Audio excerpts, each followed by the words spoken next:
السلام علیکم محترم ناظرین، دوستوں، اپنے اللہ سے گمان اچھا رکھیے۔ ایک دفعہ ایک عربی کو کہا گیا کہ تم مر جاؤ گے۔ اس نے کہا پھر کہاں جائیں گے؟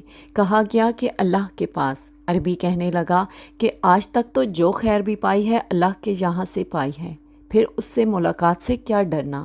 کس قدر بہترین حسن گمان ہے اپنے اللہ سے۔ ایک دفعہ ایک بزرگ سے پوچھا گیا کہ کیا آپ کسی ایسے شخص کو جانتے ہیں جس کی دعا قبول کی جاتی ہے؟ بزرگ نے جواب دیا، نہیں، مگر میں اس کو جانتا ہوں جو دعائیں ضرور قبول کرتا ہے۔ کیا ہی بہترین حسن جواب اور حسن گمان تھا۔ ابن عباس سے ایک بدھو نے پوچھا کہ حساب کون لے گا؟ آپ نے فرمایا کہ اللہ تعالیٰ۔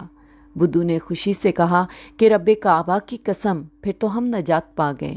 کیا ہی بہترین حسن گمان تھا اپنے رب سے۔ ایک نوجوان کا آخری وقت آیا تو اس کی ماں پھوٹ پھوٹ کر رونے لگی۔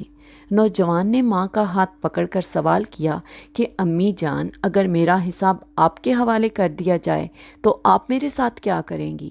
ماں نے کہا کہ میں تجھ پر رحم کرتے ہوئے معاف کر دوں گی۔